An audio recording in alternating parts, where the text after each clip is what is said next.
नमस्कार friends, planet hub channel में आप सभी का फिर से हार्दिक स्वागत है। और इस बार सब्जेक्ट रहेगा कन्या राशि।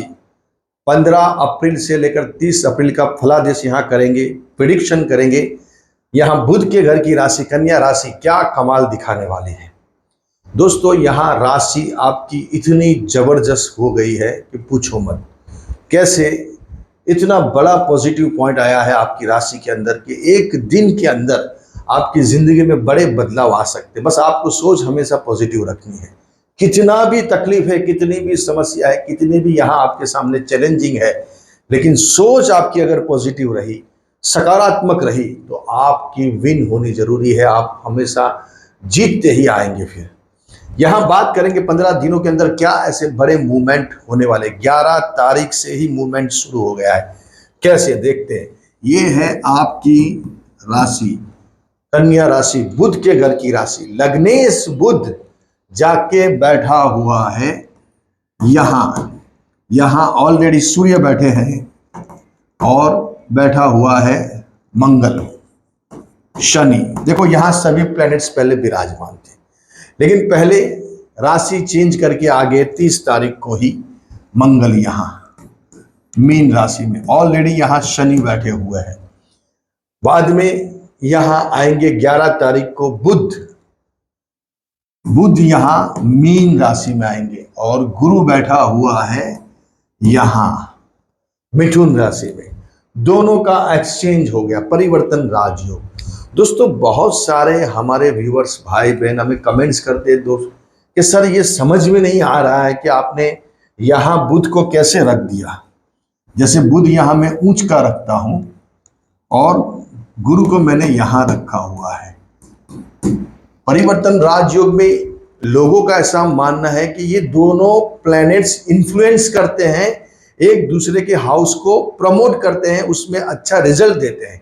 लेकिन दोस्तों, हमारा 24 से 26 साल का अनुभव है कि हमने जितनी कुंडलियां ऑब्जर्व की है, जितनी कुंडलियों को हमने देखा है, रीडिंग की है, उसमें ये पाया है कि जब बुध यहां चला जाएगा और बुध जब बैठता है तो उस हिसाब का उनको फल मिला हुआ है, और गुरु यहां बैठा हुआ है उस हिसाब से उनको फल का प्रेडिक्शन किया गया है। कैसे किया गया है? जैसे कि मान लीजिए कि अभी आपका बुध यहां मैंने बता दिया कि परिवर्तन में आपका बुध है, समझो कि जन्म का आपका एक्सचेंज योग आ गया है।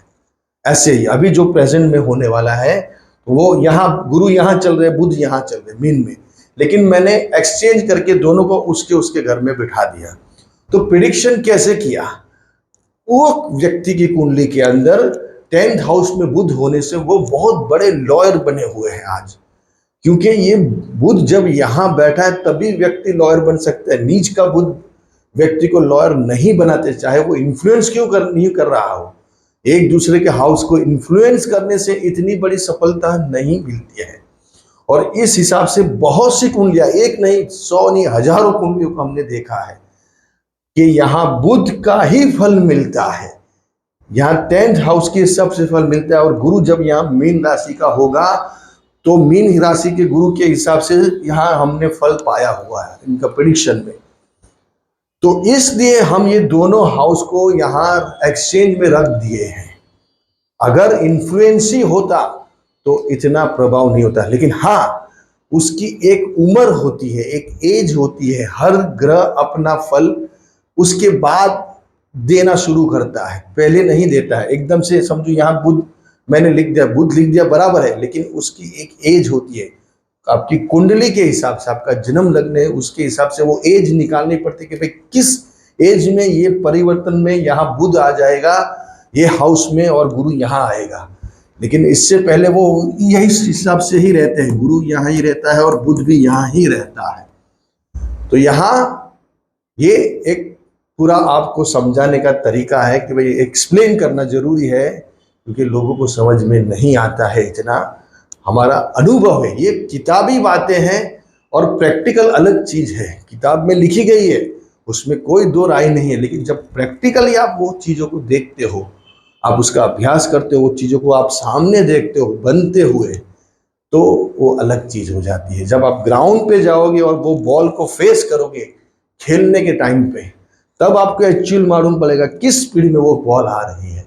हम टीवी पे बैठ के, स्टेडियम में बैठ के बोलते हैं कि भाई इसको इधर छक्का मारना था, इसको यहाँ आउट कैसे हो गया।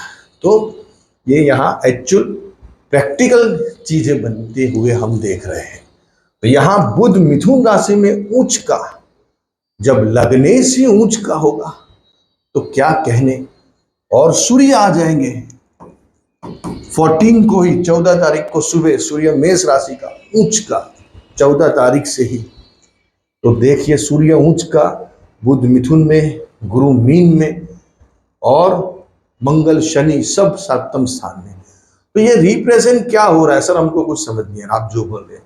बात मुद्दे की करो। मुद्दे की बात यह है कि यहाँ आपका बुध उच्च का होने से आपके काम काज में बड़े चेंजेस आएंगे, लेकिन 14 के बाद आपके धन के सोर्सेस शुरू हो जाएंगे, क्योंकि शुक्र भी यहाँ आ जाएंगे। फिर 20 तारीख को, 14 से पहले सूर्य आएगा, पहले 11 को ये परिवर्तन बना देगा, फिर सूर्य मेष में आएगा, फिर 20 तारीख को शुक्र भी यहाँ मेष में से निकलकर वृषभ में जाएंगे, खुद भाग्य स्थान में। भाग्य का स्वामी खुद स्वग्रही, धन का स्वामी खुद स्वग्रही, बुध ऊंच के, गुरु मीन राशि का, सूर्य ऊंच के, क्या चाहिए।